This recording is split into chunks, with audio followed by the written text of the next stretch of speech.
Lihat wajahnya udah kelihatan, di wajahnya udah di sininya itu tertulis goblok. Nggak jadi nonton. Ya apa sih isinya, aku tanya, kadang sombong. Ya memang sombong, suruh tabayun ya, tabayun kalau sejajar lah. Masa profesor tabayun sama anak TK kan itu tuh, ya nggak mungkin. Itu tidak bisa ditawar lagi. Itu prinsip saya. Tapi Anda mengatakan saya goblok, maling, apapun lah namanya, nama-nama kotor. Entah Anda mengatakan saya itu siapa, pengemis.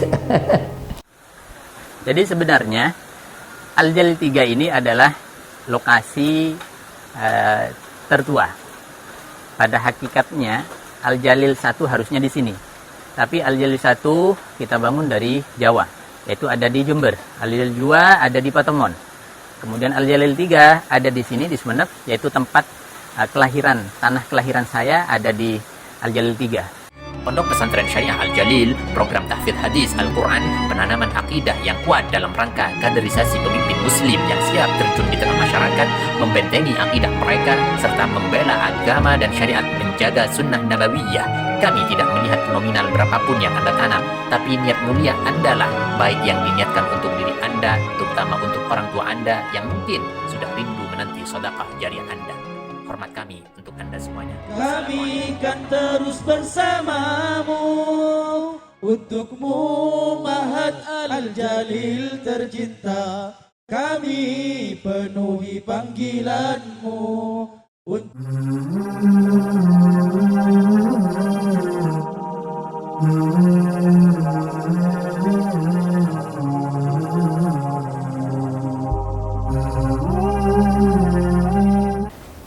Assalamualaikum warahmatullahi wabarakatuh, sahabat kaum muslimin, subscriber channel Benteng Akidah dimanapun Anda berada. Pada kesempatan ini saya akan menyampaikan sedikit komentar, ya komentar aja. Ya bolehlah saya menanggapi apa yang disampaikan, ditudingkan, dicaci makikan, apa ya bahasanya, diolok-olokkan buat saya, dikatakan goblok, di sini tulisannya goblok, saya dibilang pengemis. Karena dengan donasi pesantren perjuangan dan dakwah, ada untuk sosial dan dakwah, dibilang pengemis dan lain sebagainya. Kurang lebihnya saya tidak pantas sebenarnya mengatakan hal itu, karena adalah perkataan-perkataan yang sangat-sangat tidak pantas dilakukan oleh saya secara pribadi. Dan saya perlihatkan videonya saja kepada Anda. Begini. Gimana itu? Yang bener aja lah. Sombong, ya memang sombong. Suruh tabayun ya, tabayun kalau sejajar lah. Masa profesor tabayun sama anak TK kan itu tuh, ya nggak mungkin. Kalau itu dilakukan berarti kiamat sudah dekat kan itu. Jungkir balik soalnya. Kok tabayun, nawang aku nggak kenal orang-orang itu yang membuliku. Aku lihatnya ya dikasih tahu sekilas-sekilas saja. Lihat wajahnya udah kelihatan nih. Di wajahnya udah di sininya itu tertulis goblok. Nggak jadi nonton. Ya apa sih isinya, aku tanya, kadang istri, kadang apa sih isinya. Oh gitu, oh bener kan. Aku nggak nonton aja tahu, udah kok tahu itu kok isinya itu goblok banget, gini lah ya itu. Begitu aku lihat itu wajahnya di sini tertulis goblok gitu loh.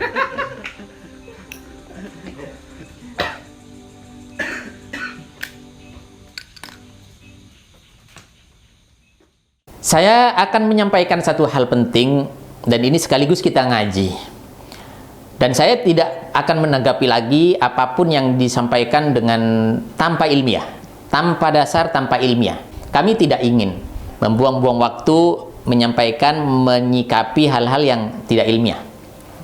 Jadi begini, ketika mengatakan orang itu jelek, ketika mengatakan hal-hal yang kotor, ketika mengatakan tudingan-tudingan kepada orang lain yang biasa dilakukan oleh mereka-mereka lah ya, kelompok-kelompoknya dan lain sebagainya, mengatakan orang lain itu intoleran, radikal, kasar dan lain sebagainya, padahal mereka terbiasa mengatakan Goblok. biasa mengatakan goblok. dan mereka sudah menjadi satu kebiasaan dianggap lelucon atau permainan saja dengan berkedok ini tasawuf, ini bercanda dan lain sebagainya. Ya, saya tidak sepakatlah dengan siapapun itu, dengan istilah-istilah yang kurang baik terhadap diri kami untuk kami terapkan. Masalah orang lain silahkan.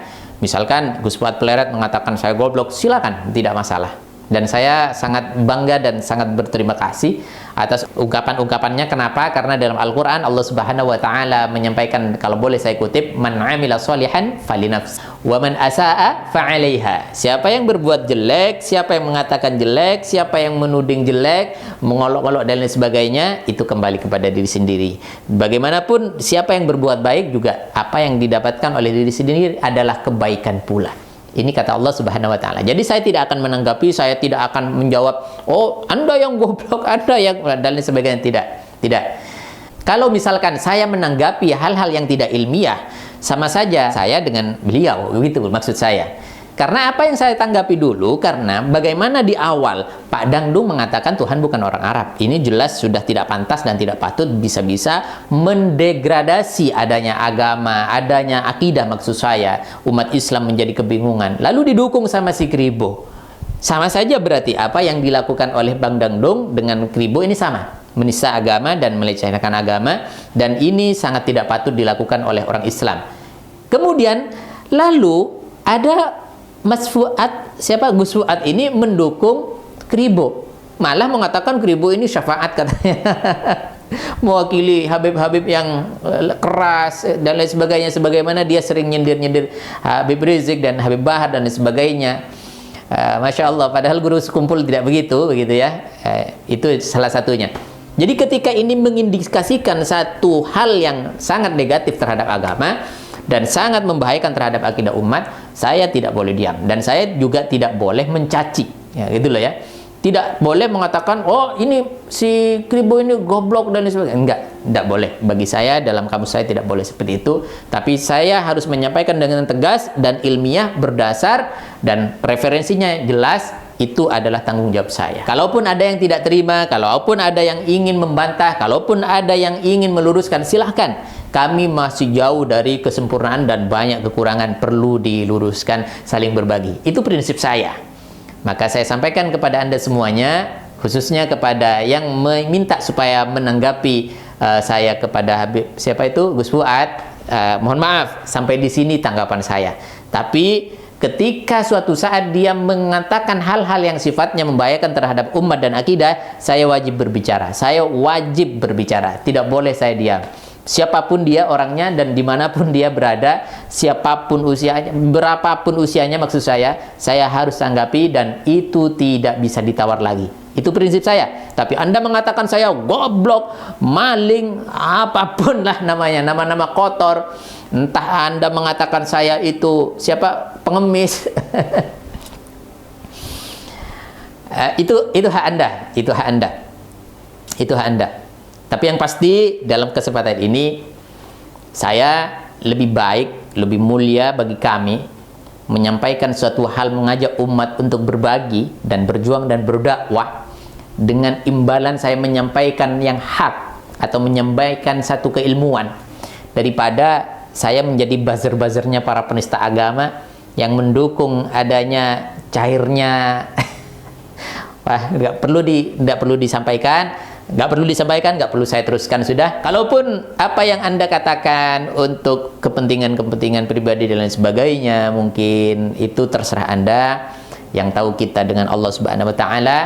Yang pasti saya mengingat satu nazam di dalam satu kriteria akhlak yang baik, pekerti yang baik, karakter yang baik, yaitu idza sa'a fi'lul mar'i sa'a dhununuhu wa saddaqa ma ya'taduhu min tawahumi. Itu di dalam satu syair pelajaran anak-anak TK katanya. Kan saya kan katanya anak TK katanya. Apa katanya? Idza sa'a fi'lul mar'i sa'a dhununuhu. Kalau memang kita sering berbuat sangka, berburuk sangka, su'ul dhon kepada orang lain, itu sa'a dhununuhu, buruk sangkaannya kepada orang lain.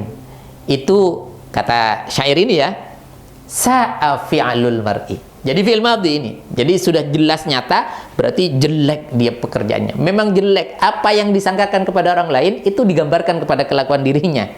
Itu rata-rata begitu. Itu kata syair. Wa saddaqa ma ya'taduhu min tawahumi. Tapi kalau misalkan itu dilangsungkan, dibiasakan semacam itu, maka akan menjadi karakter. Dikit-dikit berburuk sangka kepada orang lain dan lain sebagainya. Baiklah. Ini ada tambahan ilmu untuk kita manfaatkan bersama-sama, untuk kita jalani bersama, sehingga kita mawas diri, tidak buruk sangka kepada orang lain. Dalam artian ini di dalam karakter pribadi. Tapi kalau misalkan ini ada hal-hal yang sangat membahayakan terhadap akidah dan umat dan umum, ini kita harus tetap mengcounter dan menyampaikannya. Satu prinsip yang harus kita pegang bersama-sama, silahkan orang lain mencaci kita, silahkan orang lain membuli kita, mengolok-olok kita, mengata-ngatakan kita, seperti apapun namanya. Itu tidak masalah. Jangan dihiraukan. Kalau memang Anda mau ikut baginda Rasul SAW. Kalau mau ikut baginda Rasul SAW, maka Anda pun jangan diam. Ketika keagamaan diusik, soal akidah menjadi satu pertaruhan, kemudian soal hak dan batil sudah diperjualbelikan, maka Anda tidak boleh diam. Rasul SAW tidak hanya mengajarkan bagaimana beliau mengkanter, tidak. Tapi beliau dengan kemarahannya tidak terbendung, tidak ada satupun orang yang bisa menghalanginya. Sebagaimana di dalam catatan Maulidud Diba', yaitu wa ya'fu 'anidz dzambi idza kana fi haqqihi wa sababih wa idza